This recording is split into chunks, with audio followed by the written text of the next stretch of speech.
Anti-bullying fervor is becoming the problem.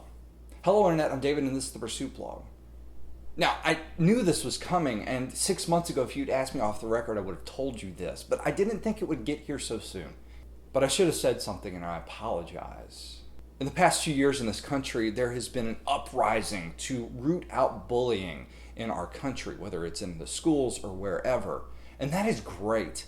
But I saw a trend coming on the horizon, and I didn't know exactly how to broach the topic. But what I see coming and what is already happening is that this anti-bullying fervor is rising up so much and is catching so many people's imagination that now we're looking for bullies. And the problem with bullying is that it is becoming more and more subjective as to what makes bullying bullying. And the problem with bullying being subjective is that anybody with a different ideology or a different belief system or a different opinion can be labeled a bully by the person that they don't agree with.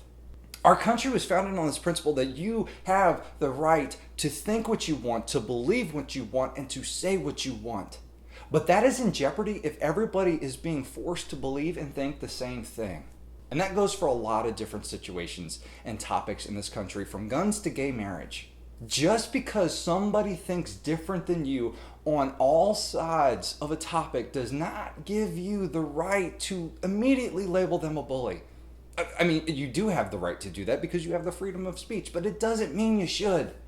For instance, a few weeks ago there was a singer by the name of Frank Ocean, and he was releasing a new album, and it was supposed to be coming to Target. The box set was coming to Target. 2 weeks prior, Frank Ocean had come out as being gay.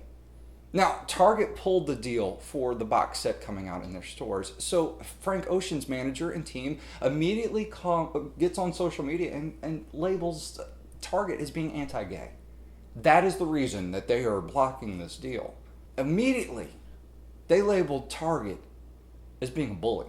And they had to retract all those statements, and a few days later, they realized that the reason that Target pulled their deal was because that Frank Ocean's production company, Def Jam, had released or was planning on releasing the album on iTunes, therefore not making it an exclusive to Target. And Target said, that's not the deal, you're cutting into our profits, we're just not going to carry it.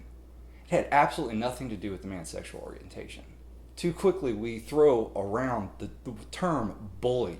What makes this country great is the diversity of opinions, the diversity of thought and speech, the freedom of speech. But our climate in this country is becoming more and more volatile to the point where you can't say something without a huge social media backlash. You can't have an opinion without having somebody lambaste you and then have this whole campaign that goes up around it. Now, I don't even want to get into the Chick-fil-A debate because I think both sides have completely blown all of this out of proportion.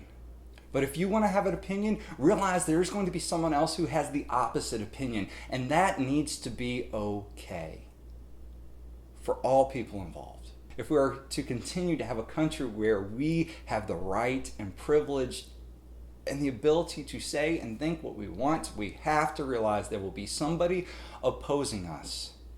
But what makes us as American is that we can still come together. Rooting out bullies is fine, but let's define what makes someone a bully. Otherwise, we're just running around pointing our fingers at everyone else. As always, let me know what your thoughts are in a comment or video response. You know the drill.